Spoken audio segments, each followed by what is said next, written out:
Est-ce que quelqu'un aime les enseignements ici? Tu aimes vraiment les enseignements? Parce que beaucoup de gens aujourd'hui n'aiment pas les enseignements.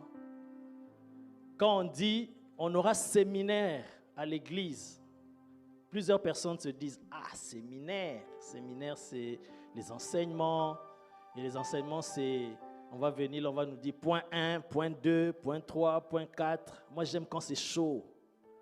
Quand on dit croisade, là, les gens aiment.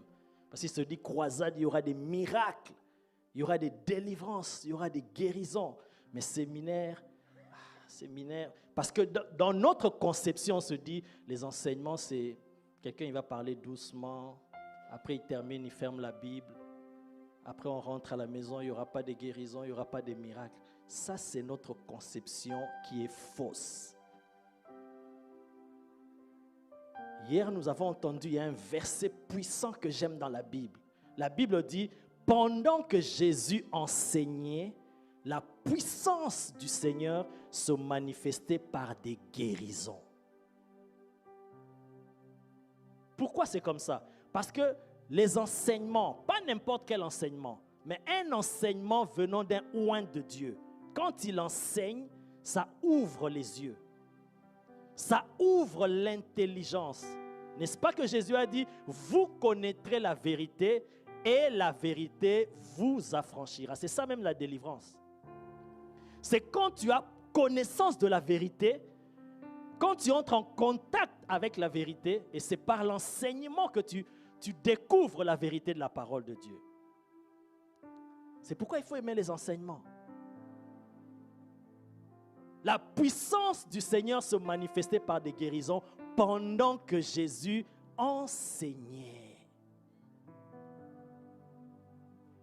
Toi, ne sois pas dans le camp de ceux qui ont une mauvaise définition des enseignements. Une mauvaise définition des docteurs. Ah, les docteurs, ils n'ont pas l'onction. Ceux qui ont l'onction, c'est les prophètes. Ceux qui ont l'onction, c'est les évangélistes. Mais il y a docteur et docteur. Est-ce que tu peux dire il y a docteur et docteur? Il y a enseignement et enseignement. Vous connaissez l'histoire d'une rencontre entre deux docteurs. Ah, ça j'aime.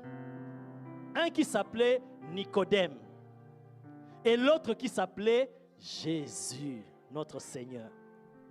Nicodème était un docteur de la loi. Ça veut dire un enseignant. Mais il a rencontré un autre enseignant, mais qui était un enseignant spécial.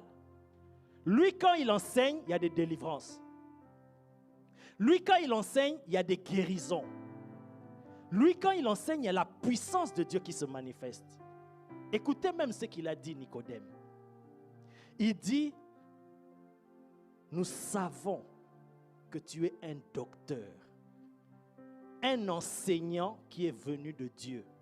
Écoute comment il définit Jésus et il définit l'enseignant qui est Jésus. Il dit, nous savons que tu es un docteur, un enseignant qui est venu de Dieu. Pourquoi? Parce que les miracles que tu fais, personne ne peut les faire si Dieu n'est avec lui. Donc Nicodème qui est un docteur de la loi, qui est un enseignant, mais il a rencontré un enseignant bizarre. Un enseignant, il dit non, parce que les miracles que toi tu fais quand tu enseignes, nous on n'a jamais vu ça. Nous aussi on enseigne, mais toi tu enseignes, il y a des miracles. C'est pourquoi j'ai dit il y a enseignant et enseignant. Il y a enseignement et enseignement. Tout ça je dis pour que tu aimes les enseignements. Il faut casser cette chose-là, cette mauvaise définition qu'on nous a mis dans la tête que les enseignants, les docteurs n'ont pas l'onction. Ça, c'est selon les hommes, pas selon Dieu.